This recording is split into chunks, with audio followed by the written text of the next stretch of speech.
Hey girls, it's Bree. It's Cece. It's Angela. And you're tuned into For the Girls. Y'all, it's season 2 of For the Girls. And we have some sad, yet happy, beautiful, blessed news.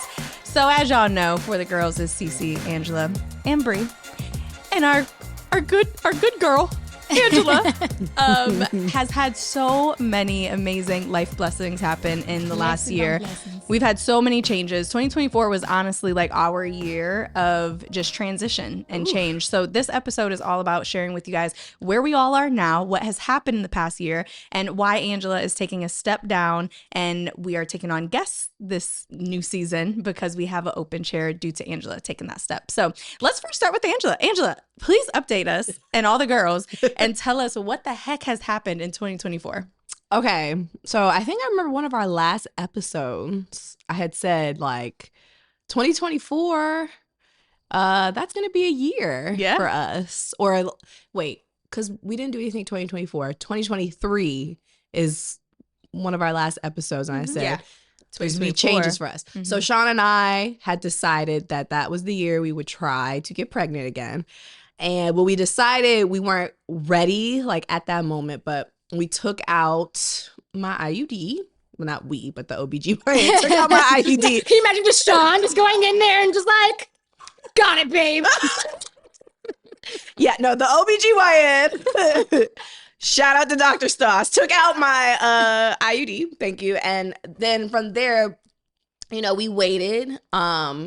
We took a page out of our friend Rachel and Jeremy's book. I hope I'm not giving away too much of their business, but we started using condoms for a little bit because we weren't ready yet. And then when we were ready, we got pregnant right away. Well, we started trying like seriously in November, didn't get pregnant, and then got pregnant like Christmas 2023. Yeah. And then I was due September 15th. And Raina was born on September 7th. And you guys weren't there when she was born, but you were very much part of that day. Both of you. I remember I had gotten the shower, couldn't shave, asked Sean to come shave me. My legs, y'all. My legs. Did he give you any bleeding? No, he did a good job. Okay. I was like, I don't know if I would. But you know how when you lift your leg up in the shower to shave, like water trickles down? Mm-hmm. There was like water trickling down. It was more than what I thought. But I was like, oh, it's probably a shower. And then like got out of the shower and got in the room, and it was like trickle, trickle. So I started drying myself off, and there was trickle, trickle, trickle, trickle. And I was like, Sean? And Alina was in there jumping around. She was getting ready for soccer. It was her first day of soccer, fall soccer. And I was like, I think my water just broke. And I wasn't due for like another week or so. And so my OBGYN has like their on-call number. I called it, and the doctor was like, oh yeah, just like give it an hour. And then literally when she said that, it went shh. I was like, no, Dr. Hipsham, it's coming out. She's like, okay, time to come in. So then I alerted, I did the red light to Cece and Bree. I was like, I did right. My water broke. Call it. So somewhere in there, Bree met me at the hospital, and then took Alina to Cece, who had Alina the whole weekend. And then Bree came back to my house, cleaned it up, because that's another update. We bought a house, so there was a beautiful house. Yeah, and so side note, because we were afraid that me and Dre would miss the delivery because we were supposed to be out of town when she was due. Yes. And she came like a week early, and so we didn't have like all of the painting and stuff done. It was still like the playroom, like some other things. So I spent like 2 whole days at your house while you was in the hospital. No, seriously, guys, we always talk about how we're indebted to our friends. Oh my gosh, we love you so much. Right. I mean, we're family. 2023, Sean and I were talking about moving to Vegas where my parents were, because we were like, oh, we need to be near family.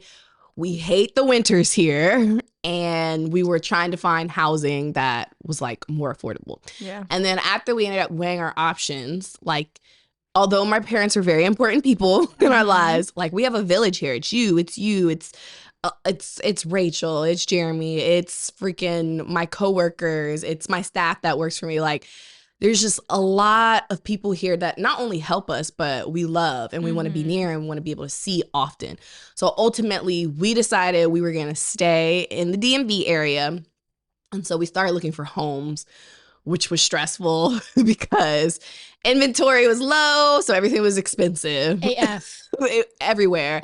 And we originally wanted to stay in DC because Alina was going to schools in DC, and we couldn't shake it because, I mean, honestly, we wanted another room for our daughter. So, and a sacrifice we would have had to make if we had lived in DC is that both kids probably would have been in the same room, which would have been the same situation we were in. Yeah. So, like, we were searching for homes like from January to July.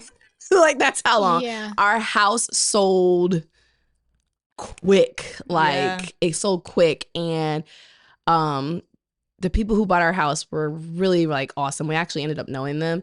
And, like, somewhere in the contract, and I don't know the term, so yeah, but somewhere in that contract we signed that they gave us till the end of July to close on another house so that they can move into our house. And we were just running out of time. And then, like, our realtor, it was actually Sean found this house and he was like, he sent it to our realtor and he was like, let's just go check it out. And we did. It ended up being 15 minutes from you, 9 minutes from you. It was just like, couldn't have been more perfect. I know. It was just amazing. And it honestly completely worked out. I think the hardest part was taking Alina from her school, but she ended up loving the school she's in because she can walk to it. Yeah. We don't have to drive her. We can walk her to it, which ended up being extremely clutch. And I didn't understand why, you know, families like in DC and Capitol Hill, you know, they're so serious about being in their neighborhood school. Like, they protect that. And now I get it because you can walk your kid to school. Like, it's insane. Like, that it's like one of the easiest things. And so with me being on maternity leave, and, you know, this was us, because you guys know we had Amaris, but he lived with us part-time. This is our first time having two kids, full-time kids all the time. Like, all the time. And like, when Alina was born and we moved to a kid and a half, it was difficult, but it was like we could always plan for it. We like 2 kids, there's no like planning for it. Two girls at that. So that is a transition that is not talked about enough. I will say that. The 2-kid thing. Tell us about it, Angela. It is your struggles, like the positives, like what's going on. Okay, so the positive. Those are my girls, man. I love those girls. They are. Also, they're the cutest girls. Wow. You know, when you think of, I'm getting teary-eyed. When you think of your Saturday mornings and you're in the bed and everybody's in the bed just laughing and playing and joking, like, literally, that's what I have now. It's what I prayed for. And it's like the most amazing thing. Yeah. Now, mind you, for about,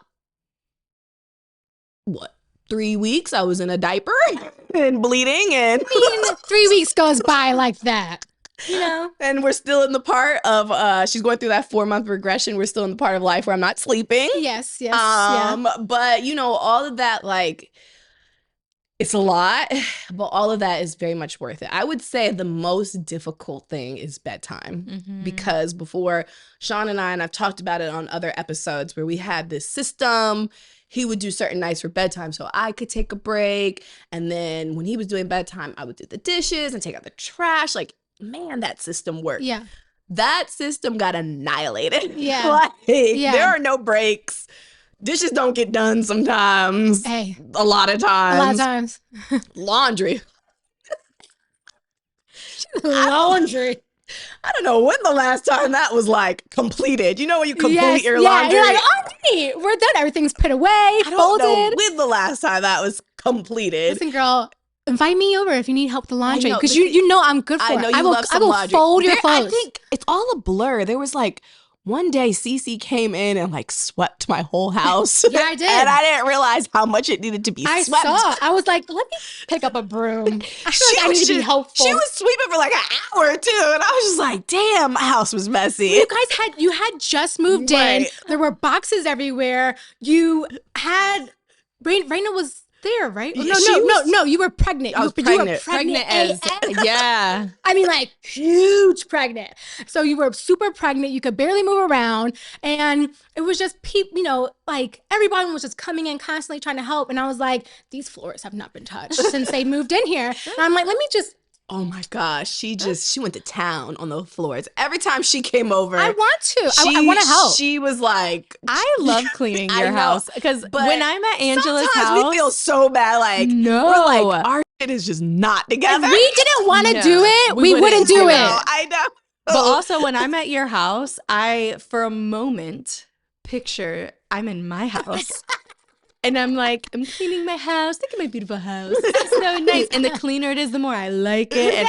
And it makes me feel good. But then at the same time, it's like the reality of it is it's like, it's my bestie's It's house. And like, helping. she has so Every much time going y'all come on. in, it's just helpful. Well, Like, I even like when we were there watching the game the other week and you and Shane were in there. Y'all went and played with Alina, like full on. Shane came down with a crown. Yeah. Oh, when Shane gets committed to like playing with the girls, he's like, all right, let's do it. I'm a girl. Like Shane, He will do makeup and everything. So it's just, I think we're so grateful and we feel so blessed and we thank God every day. But it's a lot. Like, again, bedtime, no more break. Dishes aren't done. Laundry's not done. So that like creates this cycle of like, well, we can't find underwear. We can't find this. Like, oh, where's Alina such and such? Where's her basketball shirt? Damn it, she missed basketball last Sunday because she needs the shirt. Like, we're we're like, we don't got the shirt, Alina. You're not going. No, literally. I called her coach. I was like, look, it's not happening today. She's like, Alina doesn't like basketball anyways. I mean, let's be honest. But this is Y'all why are forcing her. everything that you're talking about, like I want people to understand that it's like Angela's not just like at home and complaining about like all these things, right? Like your plate is so full. I'm talking about one aspect. one but part this of the plate. one aspect is so difficult because at the same time that you have this new baby and you have this new house, y'all had a baby shower, moved into the house and had a baby like within the same month. It was a lot. And we're not even talking about like a lot. The blessings of 24 were amazing. We're so grateful. But 2024 was hard and you guys know that. Like, and the main thing was, Sean, and he's announced that he's had some health issues. And I'm not gonna like tell his story for him. He's working on telling his story. It's been a mental challenge for him, me, and our marriage. Like we learned so much about each other. And when they say through sickness and in health, that it's like, it's not just your physical health, it's your mental health. Yeah. And you never realize like having to pick up the load for someone who's just, he wasn't there a lot. And it's not because he didn't want to be, it's because he was going through a lot of mental challenges. And I don't want to tell his story for him. As you know, like part of his process is he's trying to figure out how to share that story to people on his own. And like in my brain, I'm like, share it. Like, you're inspiring. He's like super inspiring. Like he's overcome so much. He's still overcoming it. I've seen what he's going through. His body change, y'all. I mean, you remember like he was a bodybuilder and to go from that to not being able to do that was really tough on his mental. Like, we always talked about how Sean didn't go to the bar, go out, and his mental escape, his fun was the working gym. out. Yeah. He couldn't do that all 2024. Yeah. Like the whole year, he didn't. I think the last time he worked out in 2024 was March, because we were actually going back through pictures like yesterday. So that was tough. But again, I don't want to tell his story. He's working on it. He's working on a way to share to his followers, because he had a following of like people who were into health, people who admired him as a father and a husband. So I know he's working on that. He's gonna have his own YouTube, and that's to him is his like therapy of like trying to get it out. Wait, shout it out though, because it's set. He hasn't posted yet, but shout it out. He follow him at Sean Del Mar on YouTube, and he's gonna share his process, his progress. coming back to fitness and how it looks different. Yeah. Because those health issues hit him left and right. And I think the biggest thing for him is he wants to really inspire everybody, but especially Black men, to get your health checked. Oh, Yes. yes. Because you just don't know You until just you don't know. know. You saw what he looked like on the outside. Yeah. Every doctor he went to last year was like, oh, you're healthy. Yeah. Like, they did not dive deep into, and he had to, when they say advocate for yourself, he literally had to advocate. And y'all were there with me every step of the way. Yeah. So, I don't want to tell a story. I let him do it. So that was a big thing. My whole pregnancy, like, his health issues flared up when Raina was conceived. Because I remember when it happened. We went to this big gym in Vegas, and I hope my dad's not watching this. We think Raina was conceived in Vegas at my parents' house.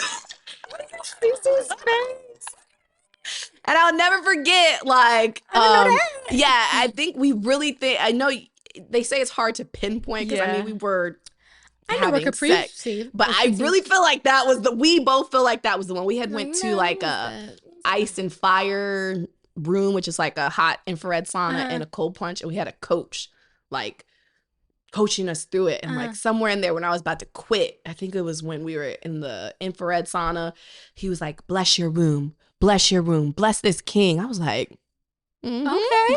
And then he was like, visualize your house. That's what he said in the sauna. And then when we got in the water, Sean was at the bottom of the cold plunge. Y'all know what a cold plunge is. It's like negative how many degrees. Gnarly. It feels like somebody like is stabbing you. Yeah. When I was sitting on top, and he was very much like, you're the anchor, Sean.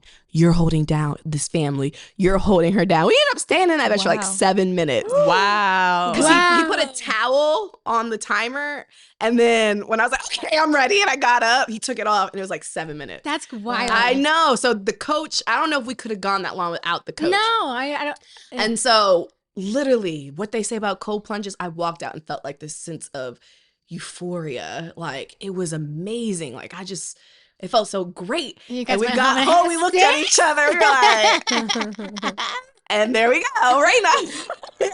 But then like a few days later, he was like, he started feeling some pain. And then that's when we went down the road of 2024. And it was really tough. And I was pregnant the whole time. Yeah, I will say this, as your friend, like, and I'm sure Cece felt the same way. And even our husbands, it was like very hard to watch y'all go through that, because we're not you, but we could feel for Sean, and just for anyone who is going through like health scares and they're not getting answers, or multiple people are telling them the same thing. Like, it took Sean really being an advocate for himself and like going to doctor after doctor until he was told this is what it is. And I admire that, because I mean, we learned a lot about, and we admire nurses and everybody and doctors and everybody in the medical field. That is a difficult field, but we learned a lot about insurance and how they with you. And, then that also made us, in the same token, very grateful for my insurance, because he got approved for a lot of stuff that the doctor said most people don't get approved from. And I'm a teacher, so I have like that good government insurance, so that we're grateful for that, and that made us look at my job differently. Like, we had always said, oh, at some point Angela's gonna quit, but it almost made me very like grateful for my job in that moment. Like, you know, yes, waking up at 6:15 to commute and get to a school and deal with all the politics of working in a public school in DC at that, which does not have statehood, which is like a whole nother topic that I'm not going to get into. It's a lot, but just that made me very grateful. So that was one thing that we went through. And then on top of that, it was so up and down, like, because nobody could give him answers. And so buying a house through that and being pregnant, like, my first trimester was the same as it was with Alina. It's like sick, nauseous. Like, I never threw up, but I just knocked out every night. And I was working out, like, I had this goal of staying healthy during that pregnancy. And it's very difficult when the person you kind of lean on to stay healthy with is not there with you. Yeah. And so I was good probably through that first trimester. Second trimester, about halfway through, we were good until he got some scary news. And then, like, it kind of fell off from there. And I kind of regret that part because I'm feeling the aches and pains of it. Also, I'm older, and I was told the second pregnancy really like Harder. digs into you. And she was big from the jump. Like when she's big baby. from that first sono, she was always measuring a week bigger. And so she came a week early. Thank God. Yes, because when she came out, she was 8 pounds, 13 ounces. So and a few moments in there, like my blood pressure was a little high. So they started monitoring that. So yeah, it was just a lot of transitions last year. Meanwhile, trying to keep my business I was going to say, can we get into the business Because stuff? you didn't talk about that yet. Y'all know Angela's a full-time teacher, but Yes. she also has a full-time after-school program and a summer program. Yeah. And while having her baby, she took on another program. No, yeah, it's we same took a- school, but added on, what, Yes. how many, 300 like plus 300 kids? something kids. Like, so we have we actually have 4 sites, but like 2 are like really small situations. But the 2 largest sites, like we're dealing with about 500 kids. Jesus. That's Like, a lot of children. Yeah. So the Future Stars Enrichment Program, if you didn't know, if you ever weren't following us before, we specialize in out of school time programming, and that's anything that doesn't deal with the school day. So we do before care, we do after care, we do day off camp. So like if it's teacher work day, we'll hold a camp for parents if they don't want to keep their kid or if they want to keep their kid engaged and off the iPad.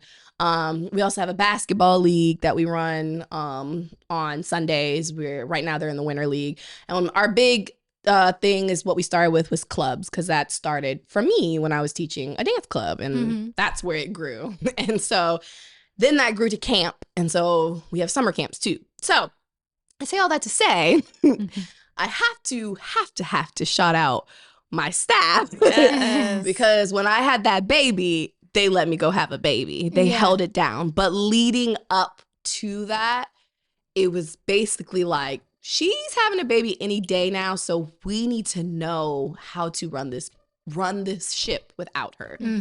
And so that was a little stressful, like getting all the systems in place, training them on all the things that I did, which was kind of, again, a blessing in disguise. It helped me realize, if I'm going to scale, if I'm going to grow, I cannot be part of daily operations. Like, there's just no way. No. Like, I cannot be part of daily operations.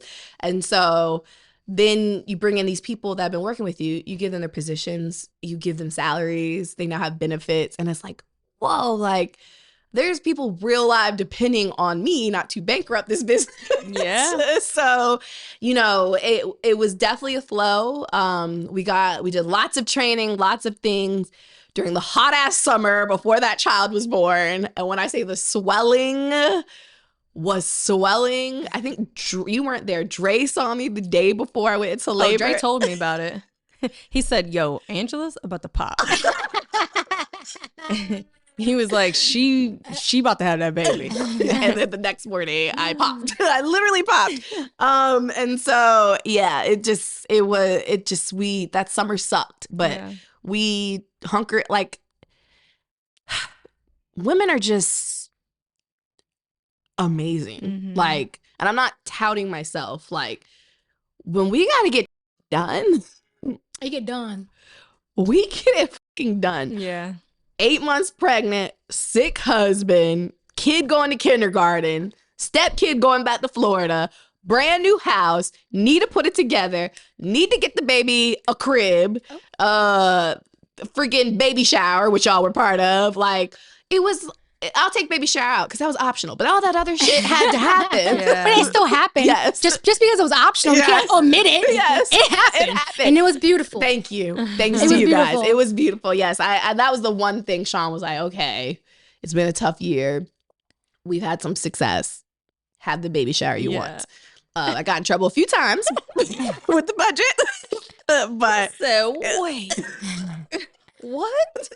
In the end, he was happy and I was happy. there you go. So, There you go. yeah. So it's been a year. And so when it was time to bring forth the girls back, I was like, oh, I don't do it. Because I'm like at my capacity. Yeah. And like once Sean, if you're interested in hearing about his health story, you'll find out he did end up having shoulder surgery in November, which means Raina was 2 months old, which means for a few months he cannot pick up our child. So who is handling the child? Me by myself. Thank God. Alina's kind of self-sufficient, so you can direct her to get in the shower. But like, who's making dinner? Me. Yeah. Who's it's all falling on you. It was all falling on me. So, things happen how they're supposed to happen, because I'm also on maternity leave. And again, thankful for my job. My maternity leave can be done intermittently. So I stayed out for 4 months, and now I'm going 2 times a week, and then I don't have to go back full time till June. So that's amazing. My baby she'll be 9 months or 8 months by the time I have to go back full time, and then it's the summer. Yeah, right. So she'll be basically 1 when I'm like going to work often. And that's something else we've talked about is, me going to work. Like, at what point do I stop? And I think this year helped us realize, well, should I? Yeah. Like, unless it's to a point where it makes 100% sense for me to stop working, because it's going to make our life better. If I stop working, then I'll stop. But y'all know I love teaching.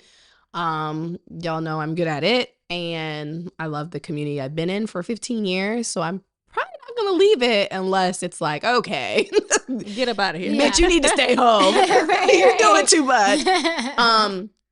But I know one area that we're always constantly working on is balance. Like, and it's just, we're talking about it more and trying to communicate about it more, because there have been arguments about me doing too much and just being present. So when it was time for the girls to happen again, it was, okay, Angela, what are the priorities? My family, A, and then B, the future stars in my job, and then C, being a good friend, being a good daughter, being a good family member is also important. Yeah. And then once some of those things can get balanced out again, I'm coming back to For the Girls. I'm gonna kick the little guest out they seat, and I'm gonna be back here. Or Dre gotta find the 4th seat for them, because I cannot. Like, I'm sad about it, but also happy, because it's like a good problem.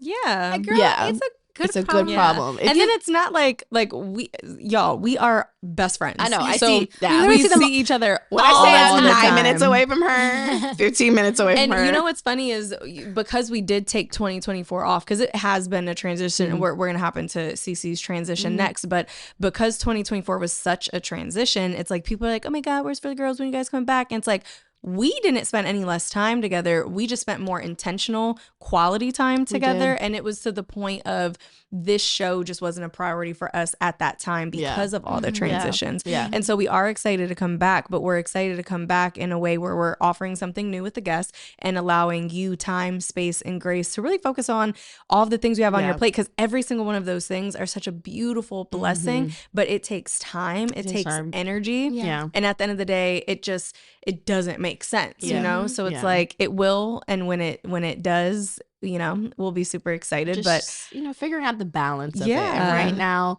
if I were to add on, filming, and the way that we film is, Dre don't bullshit. Yeah. he don't bullshit with his podcast. And so with me, and we've talked about this a lot, like, when I commit to something, I'm going to commit to it, and I'm going to do a good job at it. And so if I know that I'm not going to do a good job of being a For the Girls podcast host at this moment in time, I can't do it. And like, there's things that come with being a podcast host. You don't just get up here and look pretty. You have to like plan your outfits. You have to prepare on the topic. Yeah. You have to make sure your day is available, because it's not just the 35 or 45 minutes that you're watching the show. So doing all that and adding in, well, I'm a new mom. My baby's only 4 months. Yeah, being gone for a whole My day. husband is. Couldn't even imagine trying to do this with the infant. My Couldn't husband, even okay, imagine. now add on infant. My husband's recovering from a year of health issues. Yeah. I have a 5-year-old who is yearning for attention right now because she has a whole new person in the house which by the way, she's an amazing big sister, but that's a whole nother topic. Your kid welcoming another kid in the house it's tough because you still want to make sure you're being intentional with her. And I think 5 is also a hard age because, you know, they're trying to figure out who they are. Yeah. And so I see a lot of Alina asking me questions, following what I'm doing, the good and the bad. So like she does good things, like she tries to lead her friends to do the right thing, which her teacher says, which I love. But the other day, she told her brother, what the oh, no, she did not. I was like, oh shit, I say that all the time. I mean, I think, weren't you the one who caught Capri? Like, it was like me, Bree, and Dre. We were here. And like, Capri was just like She's like, off. Yeah. Like, she said it with full on emotion. Yeah. Arms up, everything off. That's what I'm saying. I was was like, what? We had to look at each other. We were like, did she? I was like, I think I'm her mom. I should say something, right? Capri's like, Cece's like, Capri, you do not say that. And we're all like, I know. It was just, she was so emotional about it. So you have to really now think, like, now I'm like, what am I saying? She's watching my every move. Like, she rolls her eyes the same way. She gets frustrated the same way. So I have to literally, when I'm frustrated, I have to calm myself down. That takes so much energy. Yeah. You don't understand. And so, and I hear her. She's like, Mommy, do you have to work? Do you have to go to work today? Do you have to do Future Star stuff? Do you have to do this? She just wants you. Yeah. So it's just like, okay, something has to give. Like, and so this is what my life is now. And not on top of that, like, you know, my parents were here for 2 weeks. There were health issues with them. My mom had a stroke in 2024 in my second trimester. My dad had hip knee surgery. That was a lot. Yeah. Golly. Like, recounted everything. It's a lot that of was like, things. so I was trying to be a good daughter. And then, you know, one of my older sisters had surgery. It's just a lot. And so on top of that, like, I really value our friendships. And so like, even though podcasting was a good way for us to spend time together and vent, like, it's never like just us hanging out. So we have to get on the couch, no makeup. We have to get those days on the calendar too. So that is why I'm in the spot that I am. I know at some point it will calm down. It will slow down. It will get better. Yes, girl. You know, and I know our girls, they are going to welcome this with open arms. I know all of them listening are just so excited and happy for you and this new chapter. So, and we will talk about how, you know, you can see Angela because we have our community launching soon, and we're going to have events that, you know, when Angela has a sitter, and that's easier. She will show up. Oh, this is the event? Great. There's a sitter watching my kid now. 2-hour time frame, in and out. Yeah. So let's jump over to Cece and all of her updates that has happened in 2024. Well, I'll talk a lot about this throughout this season 2. I think because it was just 2024 was so pivotal for me. It was easily my darkest year of my life yet. I was depressed severely the entire year, 2024. But the beauty of it is that I feel fabulous now. I know. You know, it's so obvious, the switch. I've been able to really like do the hard work to come out on the other side of that. But, you know, at the beginning of the year, I mean, it really honestly doesn't even stem back to just the beginning of 2024. It stems back years prior. I had been meaning to do something for years that I had never done and take the jump to do because probably, honestly, it attributes to fear. But I was in a career that I absolutely hated. And I had been in this career, I mean, it's the only thing I knew. Was my whole career since 2011, but in 2016 I knew I wanted to jump ship to do something different. I was in corporate consulting, which is very demanding. It's a lot of hours, and the better you perform, the more they throw at you. And each year I had been wanting to leave, but they kept, throwing bonuses and promotions Yeah, that's how and they get you. and I was like, oh, you know what? I'm absolutely crushing it.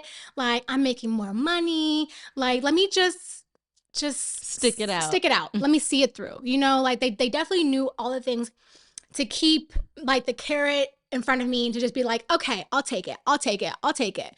Until I couldn't take it anymore. Yeah. I got to a point where I was making the most money I had ever made, but I was the most unhappy I had ever been. I was managing the most people I had ever managed, but I was depressed every single day. And so I think that was part of it. But on top of me in this position where I had more oversight, I was making more money, but I had more responsibility, more people to oversee, and more stakes were on the line for me professionally. I also was taking care of my daughter because Capri, she just started going to school, but she only goes to school a half day. So she's home by noon every single day. But even before that, she was always home with me. Yeah. And my mom would come over and watch Capri. But, I also had to manage my mom as well. So it was just another 2 people for me to manage on top of the hundreds of people I was already managing at work. And then on top of that, I, wanted to keep the house clean in a certain way. I wanted to make sure my man felt seen and he had all the attention that he felt like he needs from his wife, which is very important because if I want to keep my man, I need to make sure that he feels seen and heard and loved on as well. Trying to get keep myself together, go to the gym, look cute, be snatched. Like that all takes effort. It's a lot. And then on top of that, I was also dealing with my own health issues and trying to figure out why I was having so much inflammation and what was going on with me and why I was sick all the time. So like, that led to me wanting to be more holistic. So that means I have to make every single meal that I make. I have to make my own body butters. I have to, what I'm saying? Like it was just, I had to do all the research on the things and take accountability for everything that I was kind of going through and experiencing.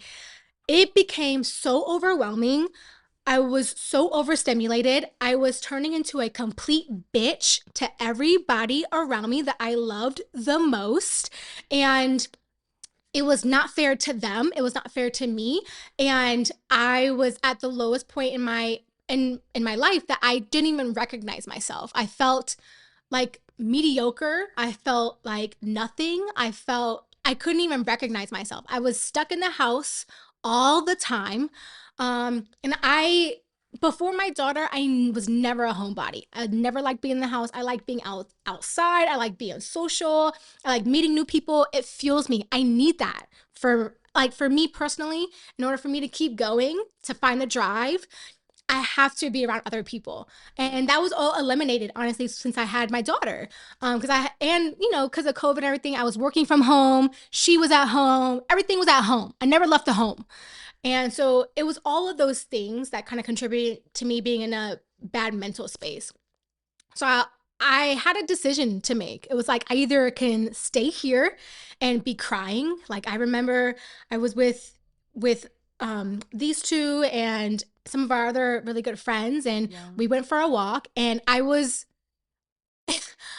just breaking down. I was just like, I couldn't take it anymore. I was trying to put myself together and not cry in front of you guys, but I couldn't, because that's just like, that was my reality. And that was like daily. I was like that, just bawling, crying of my reality. Shane would be like, what are you unhappy about? Like, look at your life. Like, look at where you live. Like, look at our family. Like, there's nothing to be unhappy about. And I think I was unhappy because I was lying to myself for so long. I knew that I wasn't in a position, I was not in an environment that was really suited for me to thrive. And it was just weighing on me for years. And so I had to make a decision of like what I was going to do next. So the first thing that I did was I completely eliminated social media. And I did a complete detox because I found myself when I was in this space, I was for hours like doom scrolling on Instagram just to like numb myself or just to try to escape whatever I was feeling on the inside. I mean, for hours until like 3 a.m. And then knowing that I have to wake up at 7 a.m. because my daughter's going to wake up. And then I feel like shit the next day because I'm tired because I was on Instagram scrolling. Like, what am I doing? So that would piss me off because I know better and I know I can do better, but I wasn't doing better. So like I deleted that, got rid of that. I knew I had to talk to somebody. And so outside of just my husband, because another thing is like I kind of pushed my friends away because I couldn't show up for myself. So I knew I couldn't show up for my friends. So I was like, I need to figure myself out. So I just don't want to talk to anybody. Like that was my rationale. And so I found a therapist. And, you know, I had to go through a few trials of therapists. My first therapist was not it. She was living. You gotta, you know, meet with a few before you gotta you meet get a the few. right It's one. kind of like dating. Yeah. You know what I'm saying? Like no offense, but you know, Rebecca from Kansas City is not going to understand my lifestyle. You know what I'm saying? We're different. Or even like the auntie from Maryland. From Maryland, Yeah. but she's, you know, quite older, and you know what I'm saying? We're very different. Yeah. And so I realized I had to kind of like date my therapist a little bit. Yeah. And I found one I loved. She was Miss Gwen. Shout out Miss Gwen. She is absolutely fantastic. She was just so real and raw, kind of like me. And she was older. She's like in her 60s. And I appreciated her wisdom that she gave me. And she was just kept it honest with me. So did that. Another big thing was like, you know, my husband saw how miserable I was with this job. I bitched about my client, about my team every single day. And he was just tired of hearing about it. And he would always tell me, since the day we met, like, F that job. F that job. They don't care about you. So, you know what I'm saying? You have to prioritize yourself. And for the longest, I would be like, no. Because I was really stuck on, I need to be an independent woman. I need to have my own money. I need to make sure that if anything happened, I can pick up and go. I just have to have my own. So we had to have some hard conversations about that. And he encouraged me to quit my job. And so I did. And so on Halloween of 2024, my husband retired me. So I am officially retired from corporate America, and I'm never going back. Never going back. I don't care. I'm gonna figure this out. I will figure it out. So and you know, a lot of different things kind of happened in between there too. I started taking care of my physical health. I'm a gym person again. I'm going to the gym regularly. I figured out what supplements are best for me to make sure that my body and my mind feel good. I'm surrounding myself with people that inspire me and that I actually want to talk to, and that put me in a good place and that are on a higher vibration for me. And we're just doing things differently. I'm moving differently. I'm showing up differently for myself. And I'm really excited to, you know, kind of explore this new space a little bit more. I love it. So she's definitely glowing. So, you know, my 2024 was not the best, but I'm actually very grateful for it because I now have the tools to know that whenever I do get into a low point in my life, because it's going to come again, I know what to do to kind of bring me back out of it. Yeah. But also the experience to help other women who have gone or are going through it too. Like that's major. That's huge. So I'm going to be very brief with mine only because me and Dre actually created full YouTube videos on the two things that I feel. A lot happened in 2024, but the two major things was my miscarriage, like us getting pregnant, being super excited. I gave y'all the cutest little pregnancy reveals, which the world will see one day when I'm actually pregnant again and like doing gender reveals and all the things. But the pregnancy was kind of like the tipping point for my business because I had just been I was doing too much. Me and Angela are both like same people. Yeah, we always do too much and our husbands have to be like, stop it. you're doing a lot. But we actually posted a full video on like our miscarriage. So please go check that out on Smith's On Demand. And then we also posted a full video on the transition of me retiring my business and working full-time for Relationship Restored. So talking about Relationship Restored, I just want to give you guys some updates on what you can expect. So number one, first and foremost, we have launched a For the Girls Instagram page. It's For the Girls. Yay. So go check it out. Hey. Make sure you follow. We haven't posted anything yet because this is our first day of filming and getting back to it, but it is going to be a page that is literally for the girls. Second, our Relationship Restored community is launching on Valentine's Day. Yeah. And the community is for singles and couples. So if you are in a relationship, if you are out there still trying to figure it out, if you are full-blown married, divorced, it does not matter. It is a space for people who want to build happy, healthy relationships. So go to relationshiprestored.com/community to join the waitlist or sign up. And one of the most exciting things is that we will have a monthly For the Girls meetup. So we are excited to start meeting up with our girls community on a monthly basis. And it won't just be in DC. It will start off in the DMV, but as we travel, we will absolutely be meeting up with all of our girls everywhere else. So I will say, and I'm sure this goes for you guys as well, that we are just so thankful for your love, your support, your patience as we took this much needed year off. Yeah. And we hope that you guys stick around. Make sure to subscribe. Stay connected with us on social media at Cece Costin, at Brianna Ponte, and at Angela Hanna, and at It's For the Girls. Woo!